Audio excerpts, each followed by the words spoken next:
Hey guys, Jarretman here with some 500 Zoom.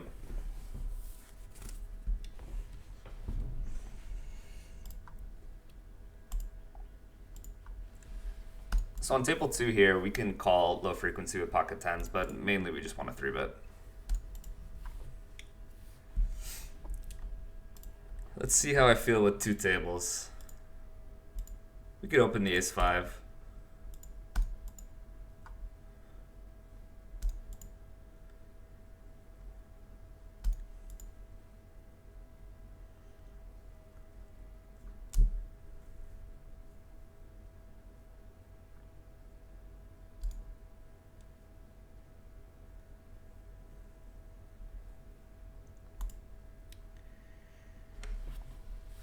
So we will be pretty happily getting in pocket jacks blind v blind.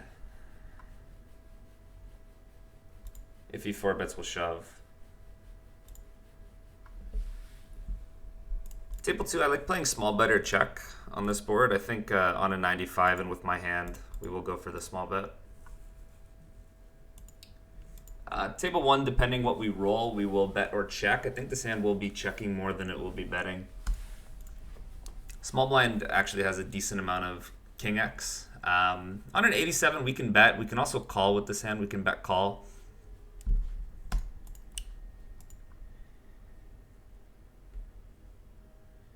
Yeah, I don't mind throwing this into the betting range at a somewhat lower frequency. This opponent is pretty aggressive. I don't mind calling. I don't mind calling down. He should have a relatively decent check raise frequency on this board. If we just always check back hands like this, he gets to over-realize with some of his overcards, though.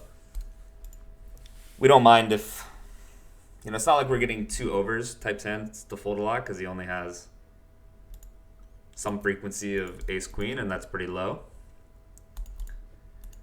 But you can think of it as we get called by hands that we're absolutely crushing, like pocket 9s, pocket 8s. And I don't think those hands are really going into the raising range or the folding range. On a 97, we can mix in a raise here. I don't think that this hand class wants to raise too much. I think it's the borderline between. Without a spade, I don't think we want to do this too often. However, on a 97, I think we'll just throw it in there. It's a pretty good turn card for us.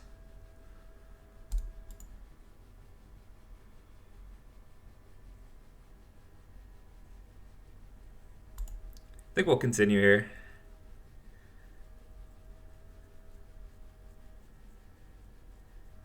We're starting to get into a bit of a spew territory, but I do not mind it here.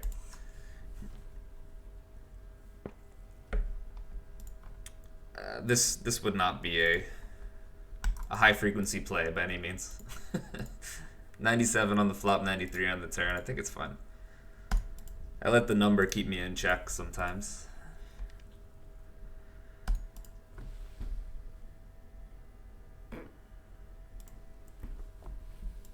If you're new and you're watching the random number generator, the higher it is, the more likely I am to take an aggressive action, and the lower it is, the more likely I am to take a passive action.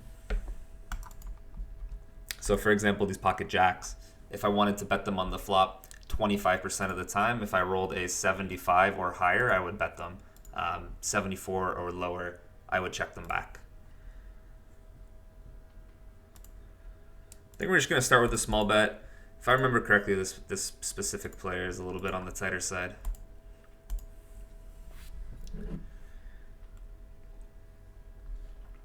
This board, for what it's worth, is closer to a range check than it is a range bet. However, yeah, versus that player, I think we can just start with a small bet.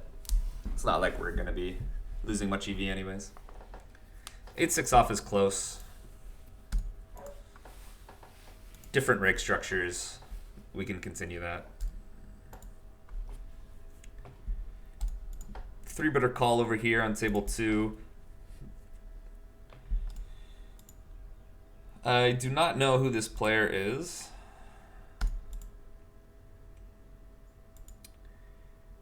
I think if we were versus the button, we might have to do something with ace 8, but versus hijack, we just have an easy fold, even versus third. Ranges just get pretty tight. Table 1, I'm going to play small bet or check. You could have some big bets on this board as well. I think that on a 1 and with pocket 4s, we will go for the check. We're mainly just trying to check it down.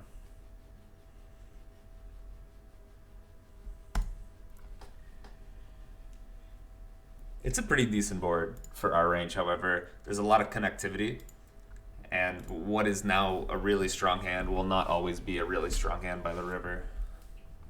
6-4 suited, we could open, we could fold. It's like the threshold from the button. Versus 2 regs, folding might be better. And yeah, we're going to try to check down pocket 4s, win versus some hands like ace 5 that will just check it back. So table 2, we will be betting this hand at a pretty high frequency. However, on a 4, we will check it back. And yeah, no reason to bluff our hand on table 1. It looks like maybe we should bluff it. You know, we could maybe even overbet to try to get him to fold a 6, but I don't think we need to do that. And if we did, we just have hands that aren't a pair to do that with. We don't need to use pocket 4s. We just check and win sometimes. So interesting, he goes for the normal bet here. I am just going to call, however. I guess he's saying he has like a medium king. And I'm not going to use this as a bluff raise, or am I?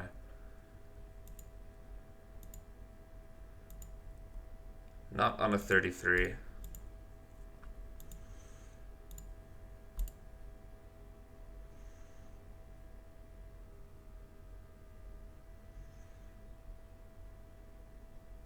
So I think we do want to use this as a bluff raise. I think that the frequency is just a little bit lower. We need to be careful there. We don't put too many flushes into this line. And if we start raising those pairs even at like 22%,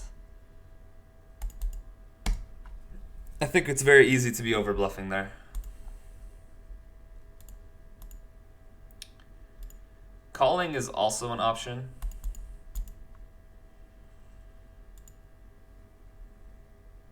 Start with a call on table 2.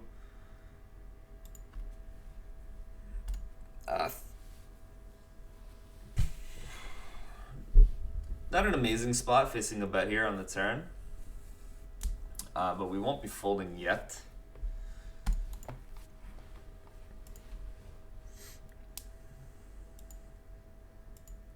We do have some raising on this turn.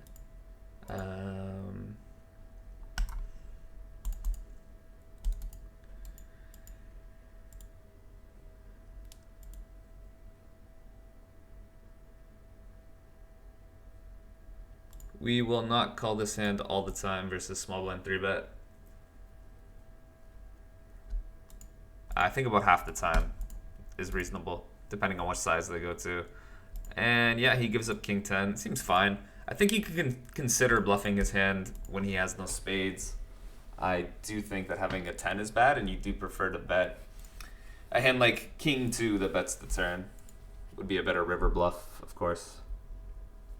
Ace 2, king 2, stuff like that.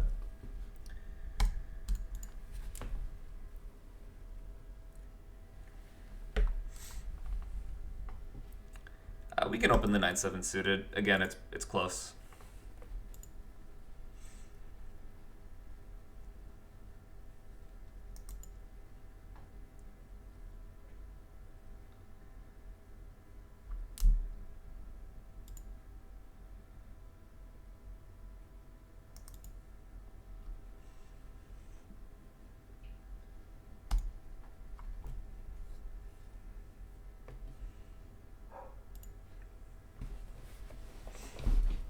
You always want to think about, what are my snap folds here? I check called the flop a third, check called the turn for 75. So I have stuff like Jack 10, maybe some stuff like 10-8. I have stuff like spades, something that contains the ace of spades. I have some floats in king high spades as well. So yeah, if you can help it, not having a 10 would be great. So yeah, I like his decision to check back with king 10. Not to mention you actually do win sometimes with some of these hands, right? However, I think most of your hands that bet this river win sometimes. So you're kind of choosing all your bluffs from hands that check back for a very, very small amount of EV.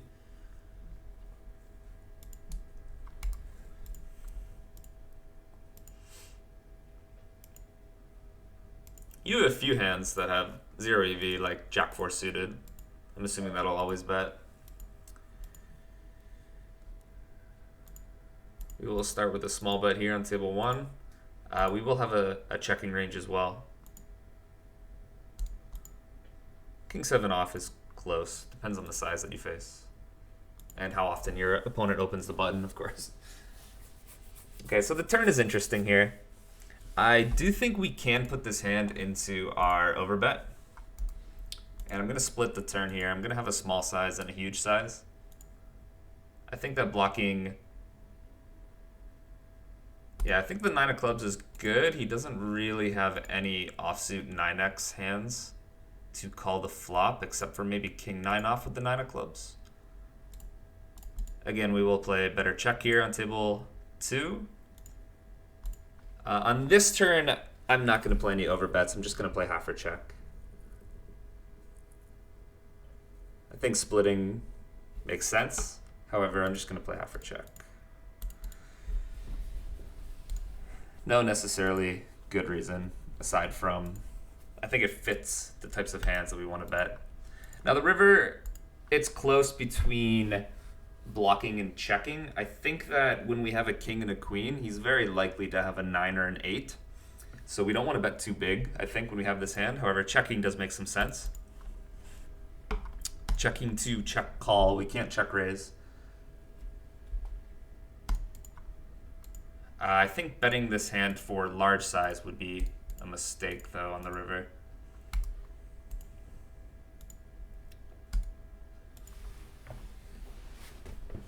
Not super sure about that one.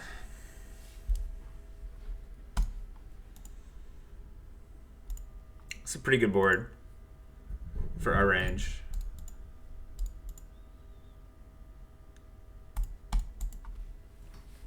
I think I'm just going to simplify to third range on this board. He should probably still be raising something like 25% of the time or something ridiculous like that, given if he has the correct raise sizes. We do have 2 no backdoor hands, which means when we bet, he is more likely to fold. However, we just have ace high, which, believe it or not, in theory should go check, check, we chop sometimes, or check, check, we... Not really we win, but in theory it should go check, check, we chop sometimes, which is enough to not really rebarrel these types of hands. Also, just having the ace does block a lot of his folding region. I think it's close between betting 1 big blind and checking here. I think both make a lot of sense. I think if your opponent is unlikely to bluff when checked to, it makes more sense to bet 1 big blind. Really, there's no difference between either. I do think that we also have a bunch of air hands that have relatively a tough time betting, too often for too large of a size. And I think betting for a very small size allows us to bet a bit more often. We might not be able to do this. I think it's fine. I think he does have to call us with some kings when we bet a big blind there. So, yeah, I think that's fine. I'm going to check that one, though.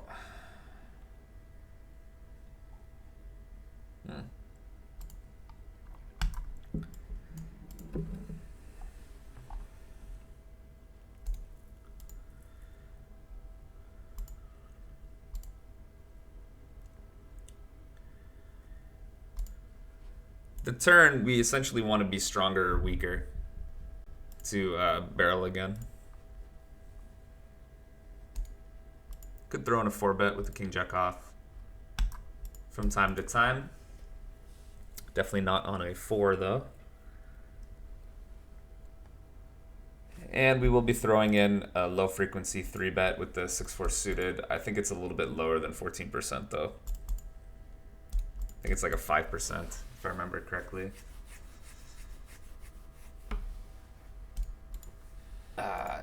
You're generally better off going with, if you have HUD stats on your opponent, you're generally better off using those to determine whether you should 3-bet. We will open threes, but not on a 71. We need a much higher number. We're not opening threes very often at all.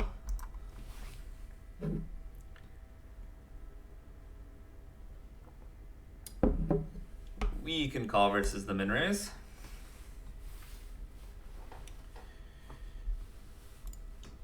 So table one, if you're not splitting, I like just going for big size.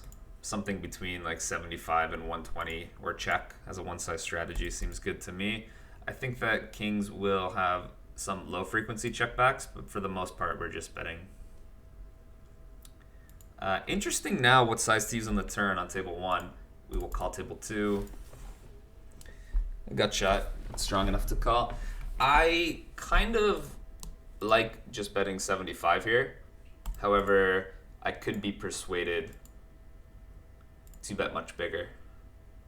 I think in theory, when we go huge, he still has to call us down with a ton of 10x. But I think in reality, and versus this player, if I start betting too huge, I think he's going to fold a 10. And I'm just going to bet a size that I think a 10 can still hero us and a jack will never fold. I think if I go all in, I do get... I guess I fold on table two. Tempted to raise, but... I think if I go any bigger than this, I just get too many folds, even though in theory I think my hand could very easily go all in. He's so capped, it's very tough for him. It's very, very tough for him. If I go all in, he definitely has to call a lot of hands that are worse than pocket kings, in theory. I just think in practice, this line performs better. If I was playing versus like someone from high stakes, I think I would just go for small overbet on the turn followed by all in on the river. I think it's the preferred line. Also, if I was bluffing versus this opponent, I think I would just go all in the river. So, yeah, I'm exploitable.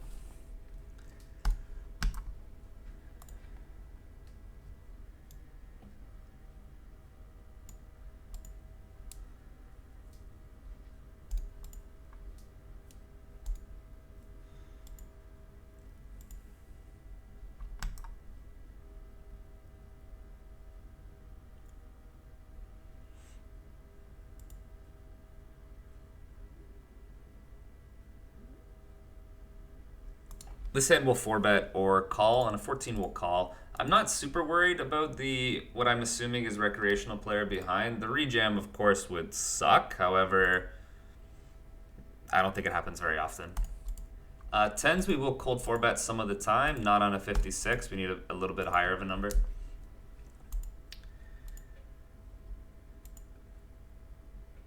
I do like 4-betting this hand in this spot.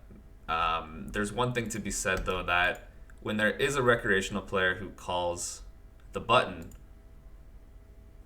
whether your opponent is aware of it or not is a different story, but I think his range should be, I don't know, a little bit on the tighter for value end and less of the, low suited connectors, suited ace-x type of hands, because you're just never getting folds from this player when in this squeeze spot. Now I am afraid of the rejam, and despite the fact that we do have a gut shot to the nuts, if we hit a king, we're not happy. So we only really have 3 cards where we're very happy, and we have one opponent left to act behind that when he rejams, it does open the action. Versus 2 recreationals, I'm just gonna bet here. I'm assuming these are 2 recreationals. I didn't realize I was timing out. I don't think that we should be doing this. I'm just gonna start with the bet and see where it goes. I think we're gonna triple off now. I want to bet a size where his like 10-8, 9-8, not 9-8, 10-8, 10-9, stuff like ace jack ace 10, queen jack queen 10 are all going to call and then fold the river. So I think I'm going to go 75 all in. And I don't really care about my blockers or whatever hand that I have here.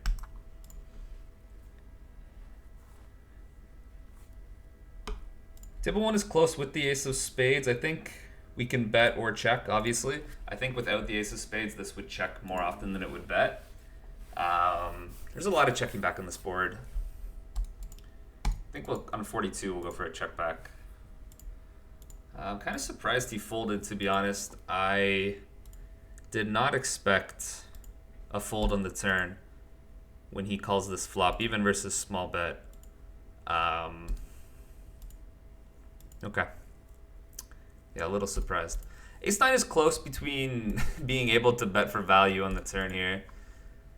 I think ace-10 is the threshold. Ace-9 could probably bet for value as well. Whatever, value. You get some folds, you get some protection. Ace-high is pretty strong here once it double pairs and he checks. Now we're less strong when we hit the river because now our kicker doesn't play, of course. I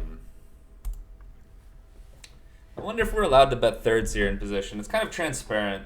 I usually limit myself in these check down lines or small pots where there hasn't been like a huge overbet or something to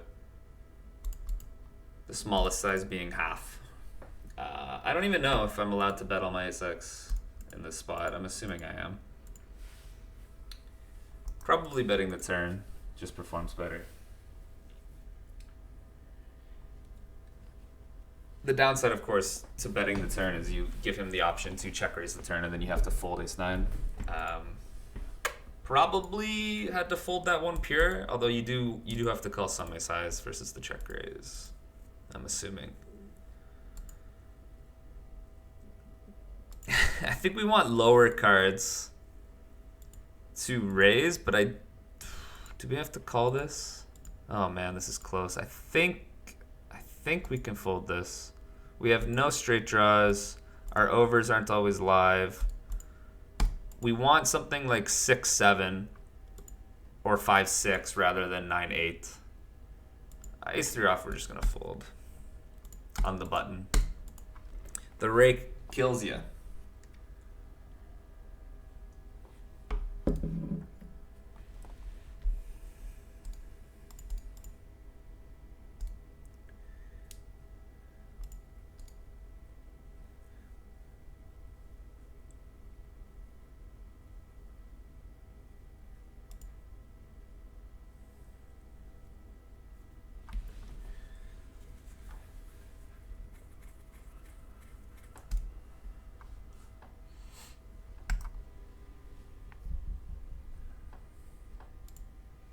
I'll be playing 1/3 check on table 1. I think on a 28 and with king 4 we will check back. We can bet sometimes as well.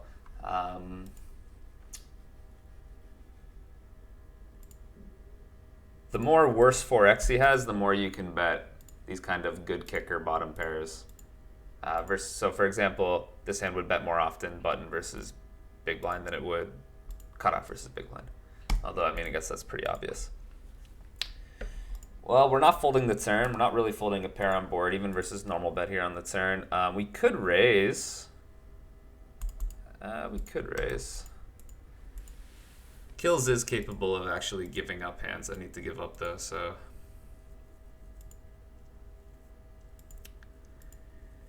When that card comes and he checks, I expect to lose 100% of the time in practice, but this is just not a bluff. We don't need to bluff this.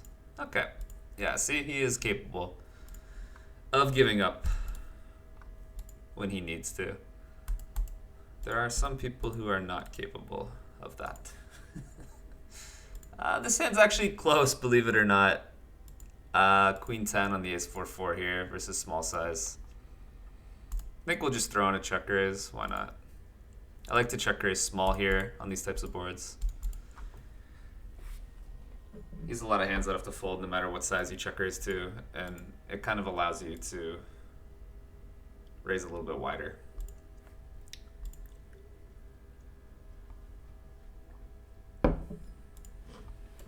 Nitty fold here on table 1. The flop is already super borderline, so I'm just going to be giving this up. I imagine we're probably not even allowed to do this on the flop. We're just gonna throw it in here.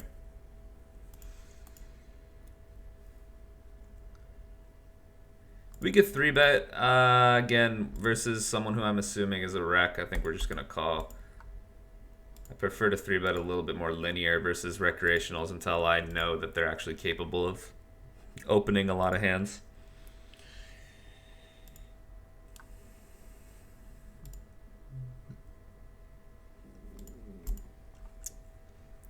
Just losing here, just checking to lose.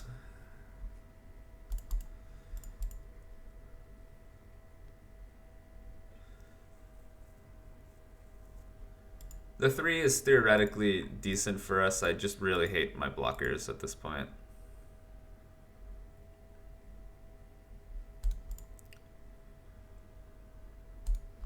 Check calling is actually interesting. I was thinking about it for a second there.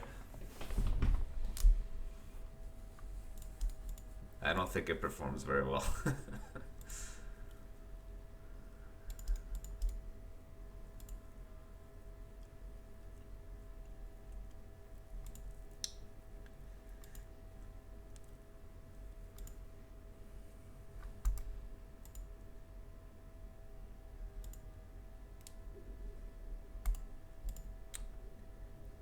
Basically a pure 3-bet here on table 2. At least high frequency.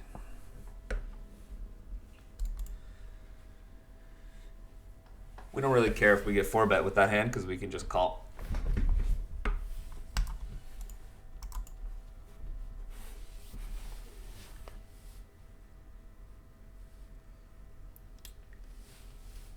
So I think I'll play 1/3 or check on table 1. Even though this hand needs a lot of protection, we cannot just bet all of the time. Otherwise, we'll just be betting too often. This hand is close. I think we'll call.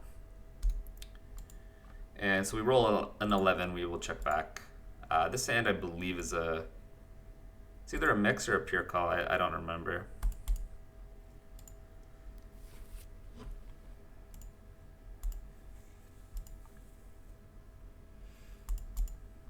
I think on a 65 twos we'll actually bet here on the turn. It's kind of, you can think of it like protection, like value, whatever you want. Protection from the board. Double pairing and you getting counterfeited. You get called by ace highs, king highs. So yeah, he goes for the check. So his checking range should mainly consist of a lot of ace king, ace queen, some pocket 8s, 7s. On a 1 we're going to check back. I have nothing to say other than sometimes we'll bet this, sometimes we'll check it. On an 86 I think we'll go all in. I believe Zarek is definitely capable of having 4 bets as a bluff here. Yeah, calling isn't super attractive when you're out of position, so shoving hands like this makes a lot of sense some of the time. If your opponent never folds, though, you should probably not do this. I think now we'll bet. I think we'll actually bet half just as a size. And we're essentially targeting, we're saying we have some sort of pair that check back that is now strong enough to bet the turn. And I think all our pairs are strong enough to bet the turn for half. We are mainly targeting his ace king, ace queen, which we'll have to continue some of the time when we have those pairs. Yeah, I think the river we could even bet maybe. Starting to get a little crazy. I think it's fine.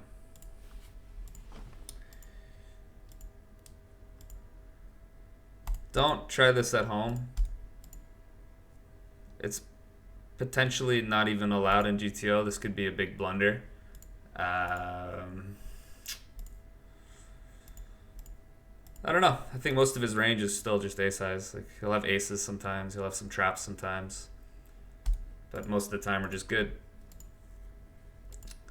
Seems a little thin, but I like it in practice, even if it's not allowed.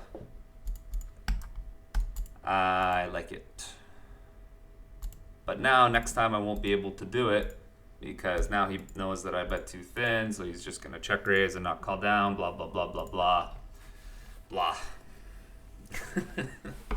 I won't even be playing in this pool anymore because my province in Canada is getting segregated from the global poker market.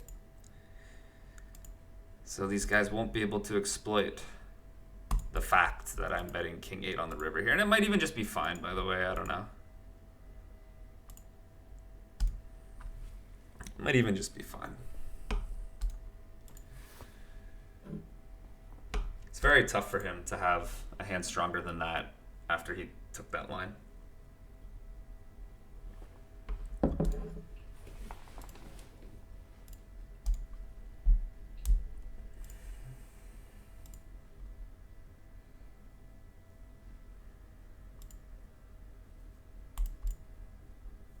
Don't really love squeezing here with ace-6 suited. If I knew more about this player, we could consider it.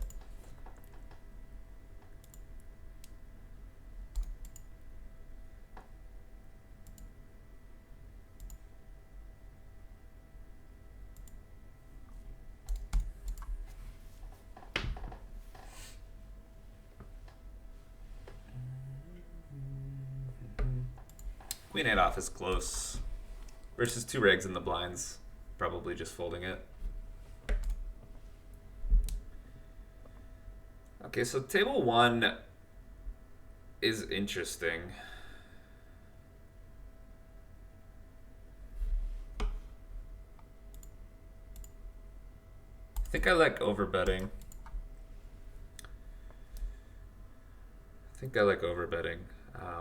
Yeah. I think I like it conceptually and also in that spot with my hand. His check back range on the flop when there is a recreational player in the pot in the small blind should be pretty weak. We will 4-bet this. Just gonna size up a little bit as we're a bit deeper. On 100, we will 4-bet ace-8 suited.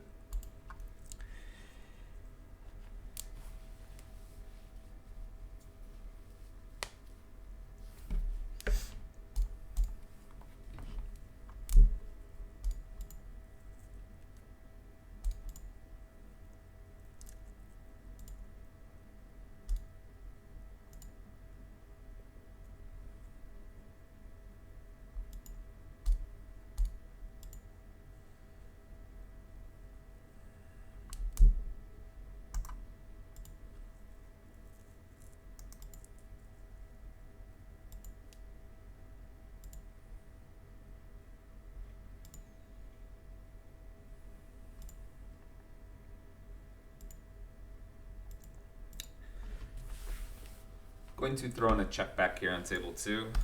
I don't remember too much about this specific opponent, but I remember him being very aggressive. So going for small c-bet strategies in spots where you're not supposed to be c-betting all the time probably isn't going to be the best strategy versus this opponent.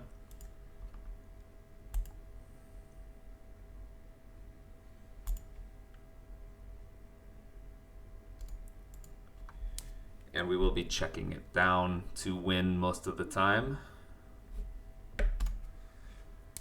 Not this time though.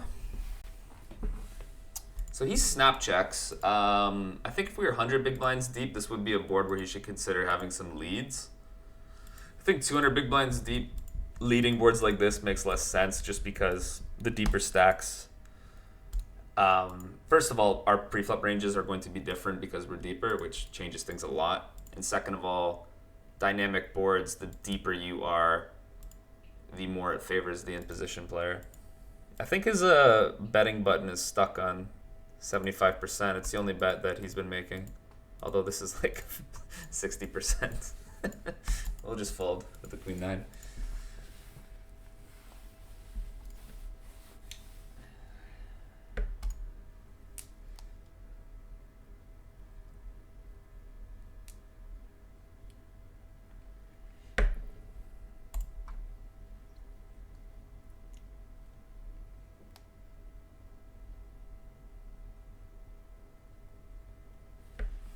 low frequency 3-bet, high frequency call here on table 1. Again, this will be like a 5% or 10% or something along those lines. We are mainly still good on table 2, however, it's way too thin to continue betting it on the turn. It performs much better as a check back to call rivers. Yeah, not folding. Congratulations. The jack blocker is just too strong there, even though we don't beat any value. Yeah, we'll start with a call. I think this will be essentially a 0 frequency raise on the flop. There might be some raising. If we had hearts, there might be more raising. Very low frequency raise regardless. Especially being deeper, I think. I think on a 13 we will fold. So this guy's unknown recreational. I'm not going to 3-bet versus that. This is really close. This is really close. His normal size should be for like a king or a weak ace. I mean, it doesn't really matter what his ranges were when we have the 6. I do think we need to call some of the time though.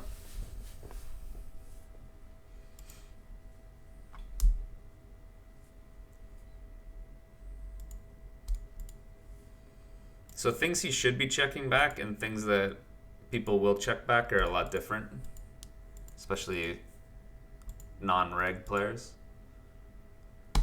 We could even block my hand on the turn. I think that would be fine. So given that we have an ace, kind of stinks. However, I think that if he has anything aside from ace high, I will be very surprised. So I'm just gonna bet the max. I think ace high will call me. Either has ace high or pocket sevens. Like, I don't know. This board we can get away with essentially a small bet for range, quarter for range.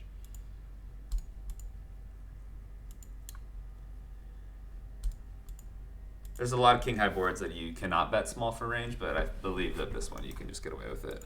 The turn, I think we want to have essentially a giant overbet or check, I think is a good strategy. Ace queen strong enough to go for the giant overbet, that's for sure. Table 2, you can play a fancy splitting strategy that has some large bets, some checks, some small bets. I just prefer to go for the range bet for small.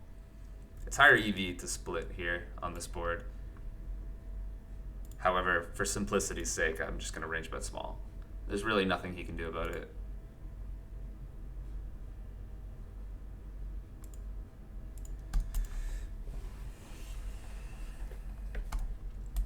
So we essentially, we never check win with my hand, ever. So we could even consider betting it on the turn as a bluff, actually. We're kind of sick. He probably needs to fold an ace if we bet the turn.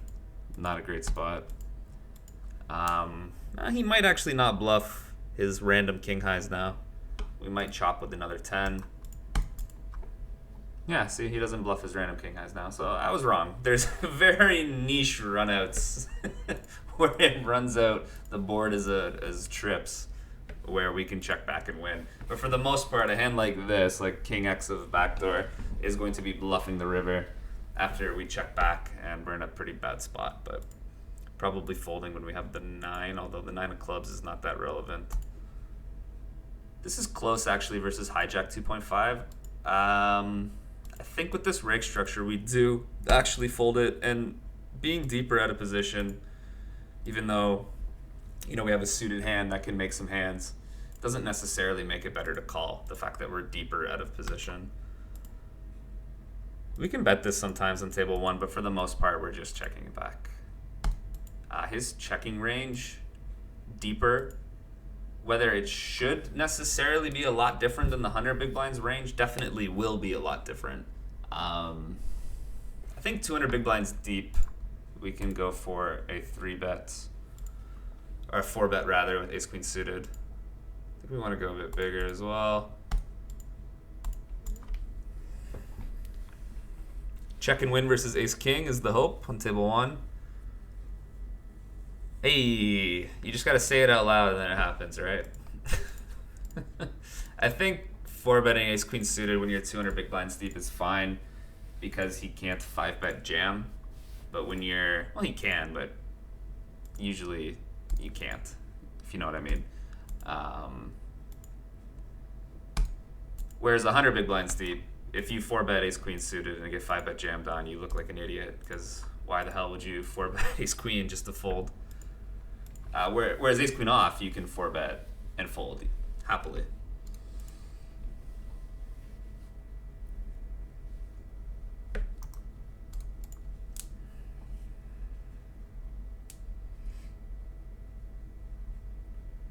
Table 2 again, I'm just going for a large better check. I think with ace 9, we don't really want to start going for the bet. I think we want to be worse or better when we bet big. So a hand like ace 3, ace 4 could bet, but ace 9 does not want to bet. Even ace 7 could bet. Or ace king could bet.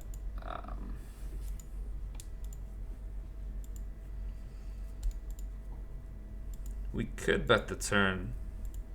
However, I think I'm only thinking about betting the turn because I have the ace of clubs. I don't know exactly how relevant that is. I think we just take our ace 9 for what it is, and that is ace 9, which is a very strong hand. I wonder if he missed a value bet there. Given that the flop was a 10 and the turn was a queen, he probably did not miss a value bet. I think that if this was something like 9-5-4, turn 10, river 5, I think he missed a value bet. Maybe. It's interesting, actually. Maybe you need, I'm not sure. My hand, I think, would make a reasonable call some of the times versus block. Probably most of the time versus block. I doubt we're folding much ace high at all versus block size there. Queen 5 off is going to be the borderline hand, I believe. Can get in here like 10% of the time as a 3-bet and just folding the rest. Or you could just fold it.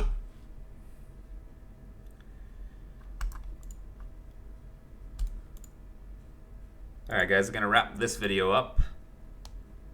And I'll see you in the next one. Take it easy.